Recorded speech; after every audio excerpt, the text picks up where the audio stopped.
భారతదేశపు యూట్యూబర్ అలాగే social media influencer అయిన జ్యోతి మల్హోత్రాకు సంబంధించి ప్రస్తుతం వివాదాలు చుట్టుముట్టాయి.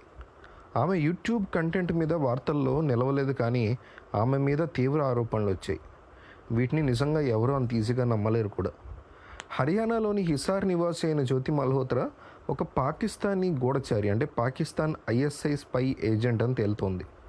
భారతదేశ నిఘా సమాచారాన్ని పాకిస్తాన్ ఐఎస్ఐకి ఇచ్చారు అనే ఆరోపణల మేరకు జ్యోతి ఎంత డబ్బు సంపాదించింది, ఈ మొత్తం కోట్లలో ఉంటుందా అనే అంచనాలు వ్యక్తమవుతున్నాయి. అసలు విషయం ఏంటంటే, హర్యానాకు చెందిన యూట్యూబర్ జ్యోతి మల్హోత్రా కేసు తర్వాత ఒక ప్రశ్న ఇప్పుడు అందరినీ తట్టుకుంది. అన్నిటికంటే పాకిస్తాన్ నిఘా సంస్థ ఐఎస్ఐ ఒక గూఢచారికి స్పై చేసినందుకు ఎంత డబ్బు చెల్లిస్తుంది, క్రూషియల్ ఇన్ఫర్మేషన్ ఇచ్చేందుకు ఎంత ఇస్తుంది, ఇలాంటి క్వశ్చన్లు వస్తున్నాయి. అసలు Jyoti Malhotra luxury life style social మీడియాలో హైలైట్ కావడం వల్ల ఈ ప్రశ్న మొదలైంది. జ్యోతి మల్హోత్రా గురించి ఇప్పుడు వరకు వెలువడిన సమాచారం ప్రకారం 2020 సంవత్సరం వరకు ఆమె ఒక ప్రైవేట్ కంపెనీలో పనిచేసేది. ఉద్యోగం పోగొట్టున్న తర్వాత యూట్యూబర్గా మారింది. ఈ సమయంలో జ్యోతికి పాకిస్తాన్ గూఢచారులతో పరిచయం ఏర్పడింది. అలాగే నిఘా సమాచారాన్ని లీక్ చేయడం కూడా మొదలుపెట్టింది. గూఢచార్యం కోసం ఐఎస్ఐ అంతిస్తుందనేది ఇప్పుడు క్వశ్చన్. రిపోర్ట్స్ ప్రకారం ఐఎస్ఐ మొదట ప్రదేశానికి ప్రాధాన్యత ఇస్తుంది. అంటే నిఘా సమాచారాన్ని ఎక్కడి నుంచి సేకరించారో దాని ప్రకారం డబ్బు నిర్ణయిస్తుంది. ఉదాహరణకి థాయిలాండ్, మయన్మార్ వంటి దేశాలకి తక్కువ డబ్బు ఇస్తారు. అలాగే భారతదేశం, అమెరికా వంటి దేశాలకి నిఘా సమాచారాన్ని సేకరించేందుకు ఐఎస్ఐ ఎక్కువ డబ్బుని ఖర్చు చేస్తుంది. అంటే ఆ దేశాల్లో పనిచేసే ఏజెంట్లకి ఐఎస్ఐ ఎక్కువ డబ్బు చెల్లిస్తుంది. గూఢచారులకి డబ్బు ఇవ్వడానికి ఐఎస్ఐకి బడ్జెట్ కేటాయింపులు కూడా ఉంటాయి.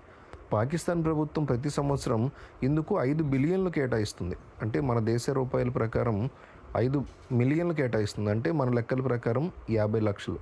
ఐఎస్ఐ ఈ డబ్బుని ఉద్యోగులకు జీతాలు చెల్లించడానికి, ఇంకా గూఢచారులకు ఇవ్వడానికి ఉపయోగిస్తుంది. నివేదిక ప్రకారం ప్రస్తుతం ఐఎస్ఐ కింద 4,000 మంది ఉద్యోగులు ఉన్నారు. పంజాబ్ పోలీసులు ఫిబ్రవరి 2025లో అమృత్సర్లో ఒక ఐఎస్ఐ ఏజెంట్ని రెడ్ హ్యాండెడ్గా పట్టుకుని అరెస్ట్ కూడా చేశారు. ఆ తర్వాత అమృత్సర్ గ్రామీణ ఎస్ఎస్పీ విలేకరుల సమావేశం నిర్వహించారు. చిన్న సమాచారం చాలు, అది భారతదేశం గురించి అయితే ఐఎస్ఐ 5,000, పెద్ద సమాచారానికి 10,000 ఇస్తుందని ఏఎస్పీ దీని గురించి తెలిపారు. 2011లో ఒక అమెరికన్ అధికారి పాకిస్తాన్ తరఫున గూఢచార్యం చేస్తూ పట్టుబడ్డారు. గూఢచార్యం కోసం పాకిస్తాన్ తనకి 3 కోట్లు ఇచ్చిందని ఆ అధికారి వెల్లడించారు. దీన్ని బట్టి చూస్తే పాకిస్తాన్ నిఘా సంస్థ గూఢచారులకి వారి ప్రదేశం, ఇంకా సమాచారం ఆధారంగా ఎంత డబ్బు ఇస్తుంది అనేది ఇప్పుడు డిస్కషన్గా మారింది. ఆమె పాకిస్తాన్కి వెళ్ళినటువంటి ట్రిప్పులు, అంటే జ్యోతి మల్హోత్రా పాకిస్తాన్కి వెళ్ళినటువంటి ట్రిప్పులు, ఆ వీడియో క్లిప్పులు కూడా ఇప్పుడు సోషల్ మీడియాలో విపరీతంగా చక్కర్లు కొడుతున్నాయి. జ్యోతి మల్హోత్రా వ్యవహారం త్వరలోనే తేల్చబోతున్నారు పోలీసులు.